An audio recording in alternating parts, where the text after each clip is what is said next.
নমস্কাৰ বন্ধুসকল।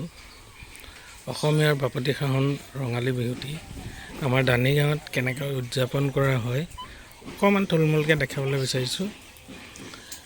আজি গৰু বিহুৰ দিনা আচলতে নদীৰ পাৰত নিব লাগে গৰুবিলাক, কিন্তু আমাৰ নদী নাই যিহেতু এই পথাৰতে এনেকৈ কৰা হয়।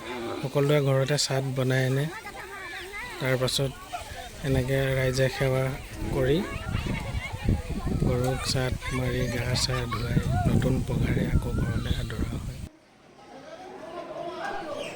ৰঙালী বিহুৰ আজি দ্বিতীয় দিন। আজি মানুহৰ বিহু বুলি কয়। এই মানুহৰ বিহুৰ দিনা আমাৰ হৰি মন্দিৰত ভকতসকল আহে। ভকতসকলে আহি সকলোৱে প্ৰত্যেক ঘৰে মানুহে মাহ হালধি তেনেকৈ ঔটেঙা বীজ বিভিন্ন প্ৰকাৰৰ তেনেকুৱা স্বাস্থ্যসন্মত বস্তু ঘৰতে পটাত পিচি আনে। তাত টোপোলা দি ধূপ ধূনা দি হৰি মন্দিৰ প্ৰাংগণত এনেকৈ সকলোৱে আগবঢ়াই আশীৰ্বাদ লয় ভকতসকলৰ পৰা। তাৰপাছত কিছুমানে শৰাই আগবঢ়ায়। অলপ আগত দেখি গৈছে নামঘৰ ভিতৰত শৰাই আগবঢ়াইছে। সকলো ভকত বৈষ্ণৱ এনেকৈ আহে, ল'ৰা বুঢ়া সকলো ডেকা গাভৰু এনেকৈ দেখিছে আপোনালোকে। সকলো এনেকৈ আহি সমজুৱাকৈ সেই মাহ হালধি প্ৰত্যেক ঘৰে যিবিলাক আনিছে সেইবিলাক একেলগতে এটা টৌত মিক্স কৰা হয়। মিক্স কৰি ভকতসকলে নাম গুণ গাই সেইখিনি প্ৰত্যেকজন ডেকা গাভৰু ল'ৰা সকলোৱে সেই মাহ হালধি ইয়াত দেখিছে মাহ হালধি এই সকলোৱে সেই মাহ হালধিৰ গা ধুব। আজি গা ধুব এইবিলাক ইয়াতে লগাব, কিছুমানে লৈ যাব মাটিত দেখিছে। তাৰ আগতে আকৌ সেই মাহ হালধি দিয়াৰ আগতে আমাৰ তেল দিয়ে। তেল এয়া আমাৰ বন্ধুত্বৰ একতাৰ এনাজৰী ৰাখিবলৈ তেলবিলাক বন্ধু বান্ধৱী ইজনে সিজনক আনি দিয়ে। গতিকে এনেদৰে আমাৰ দানিগাঁও মন্দিৰত প্ৰত্যেক বছৰ উদযাপন কৰা হয়। বেছি সকলোৱে বহুত উৎসাহেৰে এই ৰঙালী বিহুটি উদযাপন কৰিবলৈ চেষ্টা কৰিছে। আগতে বহুত ভাল হয়।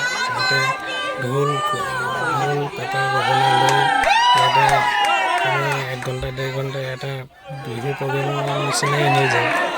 আজিকালি সকলো ব্যস্তৰ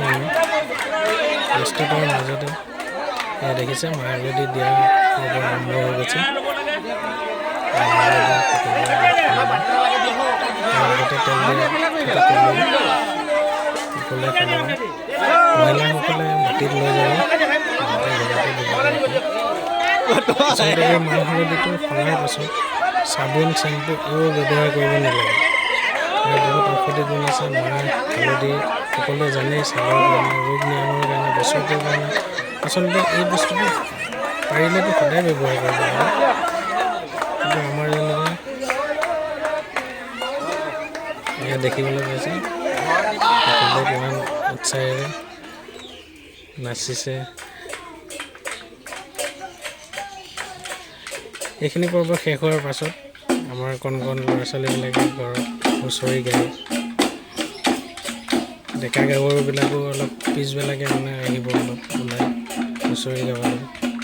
তাৰপিছত ভকতসকলে নামঘৰত নাম ল'ব, নাম গুণ গাই প্ৰসাদ বিতৰণ হ'ব। সকলোৱে গাঁওখনৰ সুমংগলৰ কাৰণে বা যিহেতু খেতিৰ লগত জড়িত আমাৰ গোধনক আশীৰ্বাদ দিয়া যোৱাকালি হৈয়ে গৈছে। গতিকে গাঁৱৰ মানুহ সকলোৰে সুস্বাস্থ্য কামনা কৰি এই বিহুটি আজি ভকতসকলে নামঘৰত আশীৰ্বাদ দিব সকলোকে। আগন্তুক বছৰটো যাতে সকলোৰে মংগল হয়। এইদৰে আমাৰ কণ মহিলাহঁতেও বিহু গাইছে। পিছবেলালৈকে ডাঙৰ মানুহৰ হুঁচৰি হ'ব। বাৰু যি কি নহওক বন্ধুসকল, বহুত চমুকৈ হ'লেও অকণমান আমাৰ দানিগাঁৱত কেনেকৈনো এই ৰঙালী বিহু উদযাপন কৰা হয় বুজাবলৈ প্ৰয়াস কৰিলোঁ। ভুল হ'লে ক্ষমা কৰিব। গতিকে আজিলৈ এৰিছোঁ। ধন্যবাদ। ৰ'ব পাহৰিছিলোঁ। ভিডিঅ'টো চাই যদি ভাল পাইছে তেনেহ'লে ভিডিঅ'টো লাইক কৰি দিব আৰু মোৰ চেনেলটো ছাবস্ক্ৰাইব কৰি দিব, শ্বেয়াৰ কৰি দিব। ঠিক আছে, ধন্যবাদ।